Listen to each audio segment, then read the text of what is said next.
आज उत्तर प्रदेश लेखपाल संघ के 42वें महाअधिवेशन पे मंच पर उपस्थित हमारे साथी राज्य सरकार में सहयोगी अधिकारी प्रमुख सचिव राजस्व विभाग श्री गुरु प्रसाद जी, राजस्व परिषद में आयुक्त एवं सचिव श्री रंगाराव जी, लेखपाल संवर्ग का कार्य देख रहे हमारे अपर आयुक्त अनिल कुमार जी, लेखपाल संघ के अध्यक्ष राममूर्ति यादव जी, महामंत्री श्री विनोद कश्यप जी, दूसरे प्रदेशों से आए हुए लेखपाल संघ मध्य प्रदेश के उपेंद्र सिंह जी, लेखपाल संघ हरियाणा के जयवीर सिंह जी, मंच पर उपस्थित अन्य पदाधिकारीगण और आज के इस महासम्मेलन में उपस्थित सभी देवियों और सज्जन, मैं सबसे पहले तो आप सारे लोगों को आज के इस 42वें महाधिवेशन के लिए अपने तरफ से अभिनंदन करता हूं। आप सबका स्वागत करता हूं। जब आप इस प्रकार का एक आयोजन करते हैं, जब एक सामूहिक उपस्थिति होती है, तो न केवल ये अपनी मांग को रखने का वक्त होता है, बल्कि अपनी समीक्षा भी करने का वक्त होता है कि हम क्या कर रहे हैं, कैसे कर रहे हैं और आगे हमें क्या करना चाहिए। तो मैं सबसे पहले तो आप सारे लोगों को इस बात के लिए बहुत बहुत बधाई देना चाहता हूं कि हमारे प्रदेश में एक अभूतपूर्व काम किया गया है। जो हमारे जितने भी प्लॉट्स हैं, कृषि के जितने भी भूखंड है, सारे के सारे भूखंड को जियो टैग कर दिया गया, मैंने पूरा जियो रेफरेंस कर दिया। आज पूरा हमारा प्रदेश देश में सबसे अग्रणी है। इस जियो रेफरेंसिंग की वजह से हम लोग डिजिटल क्रॉप सर्वे कर पा रहे हैं, यानी ई पड़ताल कर पा रहे हैं। और आपको मालूम है कि हमारे लेखपाल भाई या बहन पड़ताल का काम तो जब वो नौकरी में आते तब से करते हैं, लेकिन वो पड़ताल जो करते थे, वो पड़ताल करते थे, फिजिकल पड़ताल करते थे, मौके पे जाकर के देखना कि कहाँ पे क्या बोया हुआ है, और वही आधार बनता था पूरे फसल के प्लानिंग के बारे में, उसके नियोजन के बारे में। इसमें बहुत सारी गलतियां भी होती थी, आप सबको जानकारी है। लेकिन अब जब ई पड़ताल हो गया, हर एक प्लॉट का जियो रेफरेंस हो गया है। जैसे हमारा और आपका नाम, जैसे यहाँ पे राममूर्ति जी है, विनोद जी है, भूपेंद्र सिंह जी हैं, अलग अलग लोगों के अलग अलग नाम है, तो हर एक को आप बता सकते हैं कि कौन लाल कपड़ा पहना है, कौन पीला कपड़ा पहना है, कौन चश्मा लगाया हुआ है, कौन किसका बाल काला है, किसका बाल सफेद है। हर एक के बारे में आप उनको क्या उनके स्वास्थ्य, हर एक चीज की जानकारी दे सकते हैं। जब हमारे सारे के सारे प्लॉट्स के जियो रेफरेंस हो गया, तो हर प्लॉट की अपना यूनिक आइडेंटिटी हो, और उसके नाते उस प्लॉट पे आप जाते हैं और जाकर के मोबाइल से फोटो खींचते हैं, और फोटो खींच करके उसमें कौन सी फसल लगी हुई है, उस फसल की जानकारी देते हैं। तो बिल्कुल ये सही जानकारी होती है, और उससे प्रदेश को जानकारी मिलती है कि हमारा कितनी फसल, किस चीज की फसल लगी हुई है। और इसका नतीजा ये हुआ, जब हमने खरीफ की फसल का पूरा ई पड़ताल किया, केवल 21 जनपदों का 7% था, और बाकी हमारे 54 जनपद थे जिसका 10 गांव था, तो हमारा पैडी का क्रॉप जो है लगभग 19% बढ़ गया। यानी प्रदेश में जो हमारा वास्तव में खेती होती थी, उसका हमारे पास हिसाब किताब नहीं था, अब उसका सही हिसाब किताब लगने लगा। और इस बार रबी की फसल, जबकि हमारे सारे 75 जनपद के हर एक प्लॉट का 100% उसका जब ई पड़ताल होने जा रहा है, तो मुझे पूरी आशा है कि प्रदेश में काफी बढ़ोतरी होगी हमारी सारे फसलों के बारे में, और सही जानकारी मिलेगी। ये जो इतना अभूतपूर्व कार्य किया, इसकी वजह से पूरा देश आज उत्तर प्रदेश की तरफ देख रहा है कि कैसे उत्तर प्रदेश ने बहुत कम समय में ये सारा काम कर लिया, और इसकी वजह से तमाम सारी नई संभावनाएं खुल गई। कल को हम किसान को बताना चाहें हर प्लॉट पे कि उसके प्लॉट का कैसा हेल्थ है, कैसा स्वास्थ्य है, उसमें क्या उसको बोना चाहिए, फसल चक्र के मुताबिक इस बार आपकी फसल इस चीज की है तो अगली फसल क्या होनी चाहिए, आपको उसमें उस फसल के लिए कितना पानी देना चाहिए, एक एक चीज की जानकारी मुझे सीधे डिजिटल माध्यम से हम कर सकते हैं। एक बहुत बड़ी उपलब्धि है जिसको लेकर के भारत सरकार ने भी हाल में एक यहाँ पे सम्मेलन किया था जिसमें सारे प्रदेशों के अपर मुख्य सचिव, प्रमुख सचिव, सचिव, आयुक्त इत्यादि जो अधिकारी हैं जो कृषि विभाग का काम देखते हैं वो सारे उपस्थित थे और उन सबके सामने उत्तर प्रदेश सरकार ने बताया कि हमने कैसे इस काम को किया जिससे अन्य राज्य भी हमसे सीख करके उस काम को तेजी से कर सकते हैं। तो भाई इस काम के लिए हमारे जो लेखपाल संघ के जो तमाम सारे यहाँ मौजूद हैं और जो यहाँ मौजूद नहीं है क्योंकि नंबर तो आपका 18,000 से ऊपर है। यहाँ पे तो मैं देख रहा हूँ कि कुछ 150-200 लोग होंगे या 250 लोग होंगे। तो जो नहीं है उनको भी आप मेरी बात इसको समझाएंगे। आप सबका मैं अभिनंदन करता हूँ, आप सबको बहुत बहुत धन्यवाद देता हूँ कि आपकी वजह से आज उत्तर प्रदेश इस माहौल को पैदा किया है कि हम हर प्लॉट का अपना यूनिक पहचान बना रहे हैं और हर प्लॉट के बारे में हम आगे आने वाले समय में पूरा का पूरा कृषि का जो विविधीकरण है, कृषि के माध्यम से जो हम अपने प्रदेश की आय में वृद्धि करेंगे, जो माननीय मुख्यमंत्री जी की अपेक्षा है कि $1 ट्रिलियन इकॉनमी बनाने का, वो $1 ट्रिलियन इकॉनमी यानी करीब 80 लाख करोड़ रुपए की उत्तर प्रदेश की अर्थव्यवस्था को बनाने का, उस अर्थव्यवस्था को बनाने में हम आपका ये बहुत बड़ा योगदान है। इसके लिए मैं आपको धन्यवाद देता हूँ।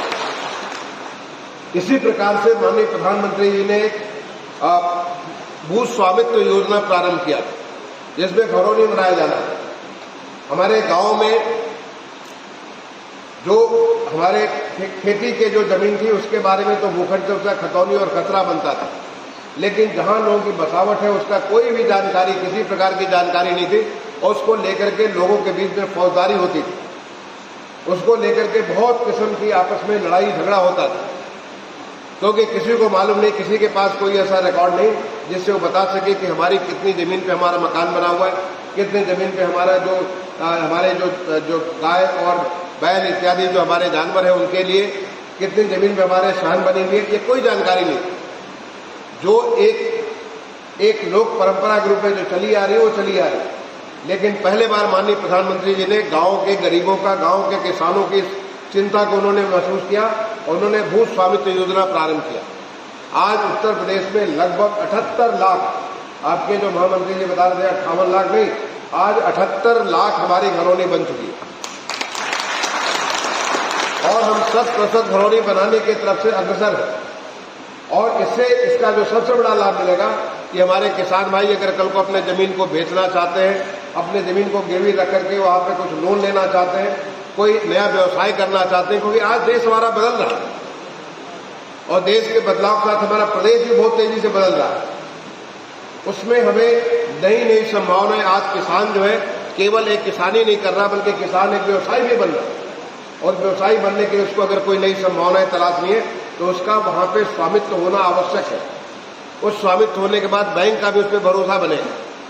तो मैं ये जो इतना बड़ा काम किया गया, इस काम के लिए भी आप सारे लोगों को मैं बहुत बहुत धन्यवाद देता हूं, जिसके लिए हमारे लेखपाल बंधुओं ने पूरे प्रदेश भर में बहुत अच्छा काम किया।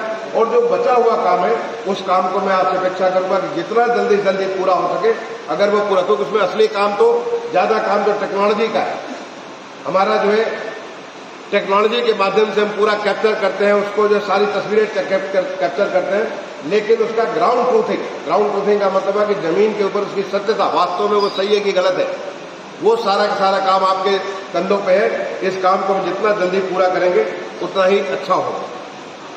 इसी प्रकार से अभी हमारे प्रमुख सचिव साहब अभी बात कर रहे थे, आपसे प्रमुख सचिव साहब बात कर रहे थे कि हमारे, क्योंकि लेखपाल तो हमारे पूरी राजस्व व्यवस्था का धुरी है, जो जैसे कि हमारी पूरी पृथ्वी एक कछुआ के उसके जो कहते हैं कि कच्छप के पीठ पर टंगी हुई है, तो पूरा का पूरा धुरी हमारा लेखपाल है। अगर कहीं से कोई चीज राजस्व विभाग की जानकारी चाहिए तो उसका जो सबसे पहला जानकारी लेखपाल के माध्यम से। आपको ये हमें जिस प्रकार की जानकारी, राजस्व की जो जानकारी आप रखते हैं, उसमें जितने सारे लैंड डिस्प्यूट्स होते हैं हमारे लोगों के आपस में, गांव में लोगों के, चाहे उनके मेड़बंदी को लेकर के हो, उनका जो अंश निर्धारण के बारे में हो, चाहे उनकी जो है आपसी कोई डिस्प्यूट है, किसी उनकी विरासत को लेकर के, उनको जो म्यूटेशन के बारे में हो, जो भी डिस्प्यूट अगर लैंड को लेकर डिस्प्यूट होता है, और आपकी जानकारी में कि तमाम सारे डिस्प्यूट को लेकर के फौजदारी की घटनाएं भी, बहुत सारे लोगों की जिंदगी चली जाती है। जैसे आपकी जिंदगी महत्वपूर्ण है, वैसे हर एक किसान की, हर एक गांव का हमारा जो नागरिक है, हर नागरिक की जिंदगी उतनी महत्वपूर्ण है। आपके जैसे आपके अपने बच्चे, आपकी अपनी पत्नी, आपके माँ बाप घर पे आपका इंतजार करते हैं, वैसे उनके लिए भी वही महत्वपूर्ण, उतना ही महत्वपूर्ण है। और ऐसा करने के लिए आपको ये सुनिश्चित करना है कि जिसको भी कोई भी डिस्प्यूट हो, हर एक डिस्प्यूट का हम लोग निस्तारण तेजी से करें। और वहां पे टेक्नोलॉजी का बहुत ज्यादा महत्व है। आज टेक्नोलॉजी के माध्यम से, जैसे मैंने कहा कि हर एक प्लॉट का हमारा जियो रेफरेंस हो गया। आने वाले समय में टेक्नोलॉजी के माध्यम से हमारे राजस्व परिषद के लोगों ने मेरे सामने प्रेजेंटेशन किया। पहले हमारी खतौनी जो है, खतौनी हमने जरूर उसको डिजिटल कर रखा था, लेकिन वो उस समय बिल्कुल प्रेजेंट खतौनी, उसके खतौनी का वहां पे रिफ्लेक्ट नहीं होती थी, बल्कि जैसे पुरानी खतौनी हमारी होती थी जो कि कागज पे बनी हुई खतौनी होती थी, उसी के मुताबिक हम लोग उसको डिजिटल फॉर्म में रख रहे थे। लेकिन इस खतौनी के लिए मैं धन्यवाद देना चाहूंगा मनीषा जी का, मनीषा त्रिगटिया जो अभी छुट्टी पे है, जिसपे से आज रंगाराव साहब काम देखते हैं। मनीषा त्रिगटिया ने और उनके पूरी टीम ने 2-3 राउंड मैंने उनके साथ बैठ के और उसके बाद ये पूरी खतौनी हमारी ऑनलाइन कर दी। इसमें आपका बहुत बड़ा योगदान है, क्योंकि अब ये समय आ गया डिजिटल टेक्नोलॉजी का। अब हमें कोई कह रहे थे कि हमको नकल लेने के लिए, खतौनी का नकल लेने के लिए हमें उसका पैसा चाहिए। अब खतौनी का नकल सारा डिजिटल हो गया, आपके प्लॉट का जो सारा नक्शा सारा डिजिटल हो गया। तो ऐसे में ये काम करने के लिए, जैसे हमारी खतौनी बिल्कुल अप टू डेट हो गई। आज के समय में अगर आप खतौनी का नकल लेंगे, आज अगर कोई विरासत चेंज हुआ तो आज उसके मुताबिक ही वो खतौनी का नकल आपको मिलेगा। ये परिवर्तन, एक बहुत बड़ा परिवर्तन उत्तर प्रदेश में किया गया। मैं समझता हूं दूसरे राज्यों के लिए भी बहुत अनुकरणीय है। इसी प्रकार से कल को अगर हमारा अंश निर्धारण भी करना, तो चूंकि हमारा सारा जियो रेफरेंस हो चुका, टेक्नोलॉजी के माध्यम से उनसे कर सकते हैं।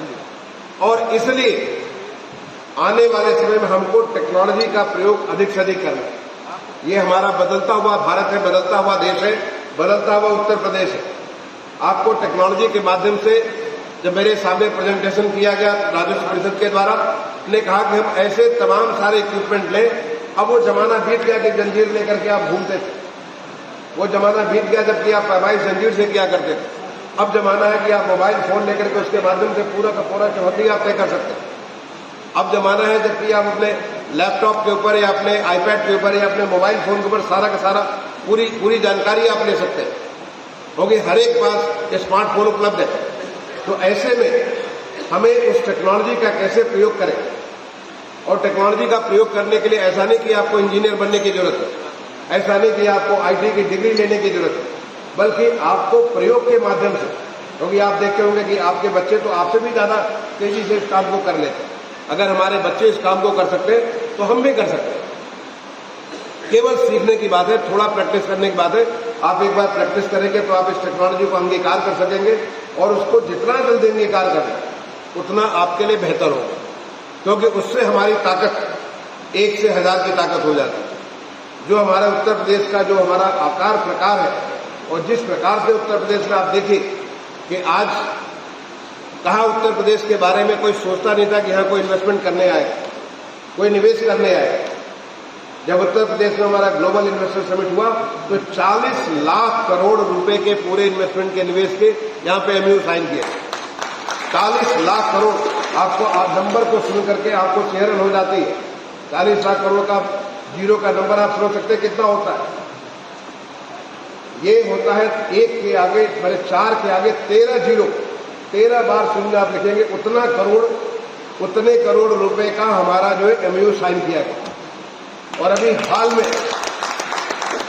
हाल में माननीय प्रधानमंत्री जी ने इसमें से 10.24 लाख करोड़ रुपए के प्रोजेक्ट को ग्राउंड कर दिया, यानी 10 लाख करोड़ से ज्यादा के प्रोजेक्ट हमारे ग्राउंड हो गए। अब वो अगले 18 से 24 महीने के भीतर हमारा अपना उत्पादन करना चालू करेगा। आप सोच सकते हैं कि आपके बच्चों को कितना रोजगार मिलेगा, आप सोच सकते हैं कि हमारी कैसा आर्थिक स्थिति सुधरेगी। आज उत्तर प्रदेश की जो हमारी पर कैपिटा इनकम जो थी, पर कैपिटा इनकम लगभग दूनी हो गई पिछले 7 साल में, लेकिन आने वाले 4-5 साल में ये 4 गुनी हो जाएगी। जिस प्रकार से, जिस तेजी के साथ हमारा $1 ट्रिलियन इकोनॉमी के बारे में प्रयास उत्तर प्रदेश के द्वारा किया जा रहा, उसमें ये लगभग 4 गुनी हमारी जो है पर कैपिटा इनकम हो जाएगी। और जब पर कैपिटा इनकम 4 गुनी हो जाएगी तो इसका क्या मतलब निकलता है? इसका मतलब निकलता है कि हर एक का जीवन स्तर सुधरेगा, हमारे हर नागरिक का, चाहे उसको उसके बच्चों के पोषण के बारे में हो, चाहे बच्चों के स्वास्थ्य के बारे में है, बच्चों के एंटरटेनमेंट के बारे में हो, बच्चों को नौकरी, उनके लाइवलीहुड अपॉर्चुनिटी के बारे में, सब चीज में परिवर्तन होगा। और वो परिवर्तन से हमारा डिजिटल टेक्नोलॉजी का एक बहुत बड़ा योगदान होगा।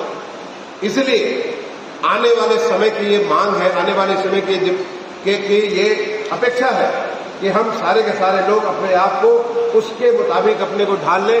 ये बदलता हुआ उत्तर प्रदेश आप देखेंगे कि 5 साल के बाद उत्तर प्रदेश कहीं और होगा, 10 साल के बाद उत्तर प्रदेश कहीं और होगा। आज जो माननीय प्रधानमंत्री जी ने हमारे देश को 2047 तक विकसित भारत बनाने का एक संकल्प लिया, आपने देखा होगा कि हर गांव में हमारा विकसित भारत संकल्प यात्रा गई थी। उस विकसित भारत संकल्प के तहत जब हमारा देश विकसित होगा, हमारा प्रदेश विकसित होगा, हमारा हर गांव और हर जिला भी विकसित होगा। और उस विकसित होने में, उस विकास के उपलब्धि में आपका क्या योगदान है? आपका बहुत ही महत्वपूर्ण योगदान है। कोई भी इंडस्ट्री, कोई भी बिजनेस आसमान में नहीं आ सकता। जो भी बिजनेस होगा, जो भी उद्योग होगा, वो जमीन पे होगा। और जहां कहीं जमीन है वहां पे लेखपाल का रोल बहुत इंपॉर्टेंट है। आपका उत्तरदायित्व बहुत महत्वपूर्ण है। आपको ये देखना है कि कैसे हमारा उत्तर प्रदेश अब चीजों को अटकाने भटकाने में नहीं, बट चीजों को सॉल्व करने में, उसको कैसे हम लोग उसको रिजॉल्व करेंगे, इसके बारे में काम करेगा। तो आपका रोल होगा कि कैसे अगर कोई हमारा बड़ा उद्योग आ रहा है, उसके बीच में अगर कोई सड़क आ जा रही है, बीच में कोई नाला आ जा रहा है, बीच में कोई ऐसी सार्वजनिक चीज आ रही है, कैसे हम उसको बगल में उसको शिफ्ट कर सकते हैं? किस प्रकार से हम ऐसी व्यवस्था करें कि जिससे कि जो उद्योग धंधा लगने वाला है, जिससे उत्तर प्रदेश का विकास इस तेजी के साथ होगा, वो हमारा उसमें हम रुकावट न बन करके, बल्कि उसको हम सहायक बने, उसको हम मददगार बने कि उत्तर प्रदेश का विकास इस तेजी के साथ हो। अगर आप इस जिम्मेदारी को समझते हैं तो निश्चित तौर पे आपका काम का तौर तरीका बिल्कुल बदल जाएगा।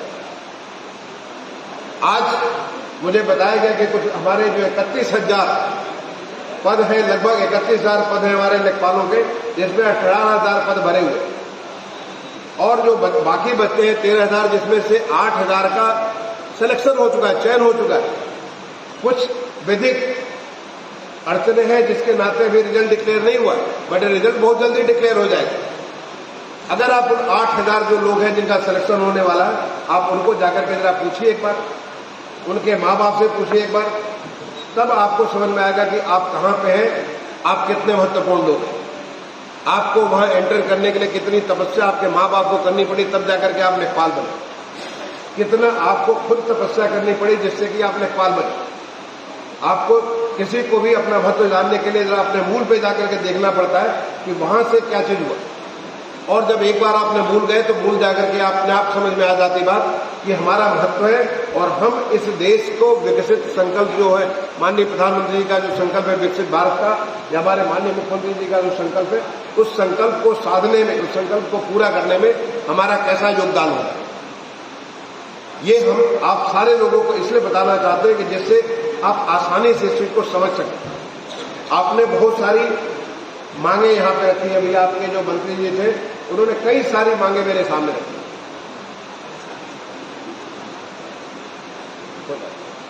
तो उनके बहुत सारी मांगे रखी। ऐसा नहीं कि जो मांगे रखी वो मांगे आपने अपने मुताबिक समझा कि ये हमारी मांगे हैं।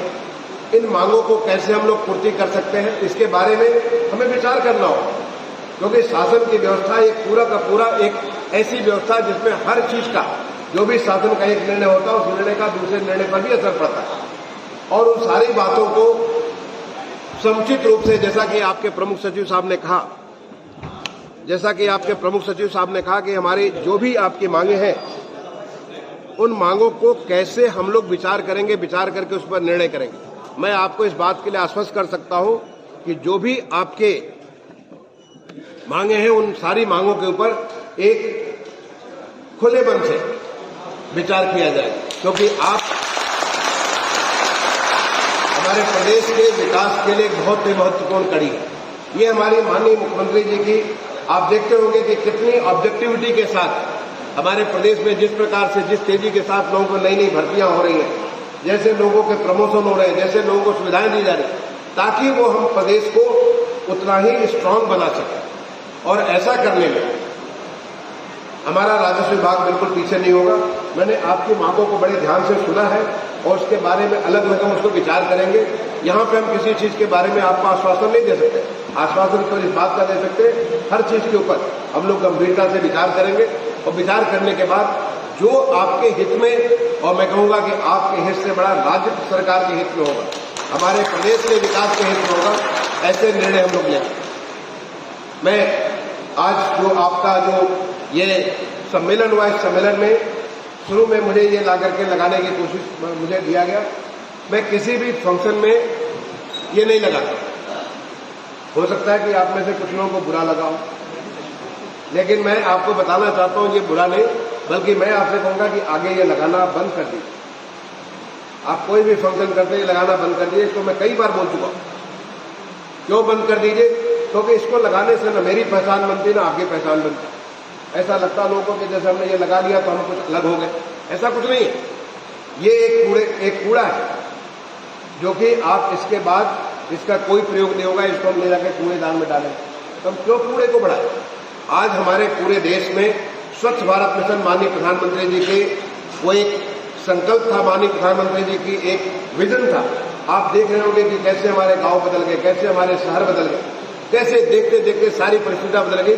क्योंकि हम जब जाते थे हमें कूड़ा नजर नहीं आता था। आज वो जो कूड़ा हमको दिखता नहीं था वो कूड़ा अब दिख नहीं सकता। मैंने आप सोच सकते कि इतना सफाई चाहे गांव में शहर में हो गई। और वो सफाई के बारे में एक प्रिंसिपल होता है, रिड्यूस, रीयूज एंड रिसाइकिल। यानी आप अपने ऐसी चीजें जिसका प्रयोग आवश्यक नहीं है उसको कम कर दीजिए। ये इसको कम करने की जरूरत है, क्योंकि ये इसके बाद ये सीधे सीधे कूड़े में डालना है।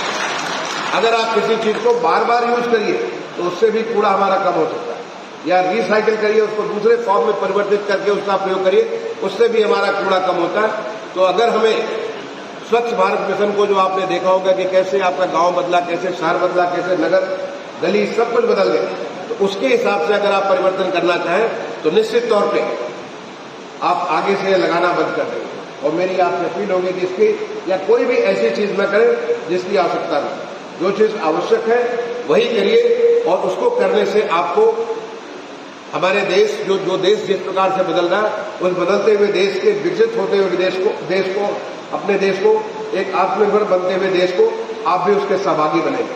मैं एक बार दोबारा आप सब लोगों को इस 42वें सम्मेलन पे अपनी तरफ से बहुत बहुत शुभकामनाएं देता हूं, आप सबका अभिनंदन करता हूं और यही आशा करता हूं कि आप हमारे प्रदेश के, देश के विकास में आप सहभागी बनेंगे। बहुत बहुत धन्यवाद। जय भारत, जय हिंद।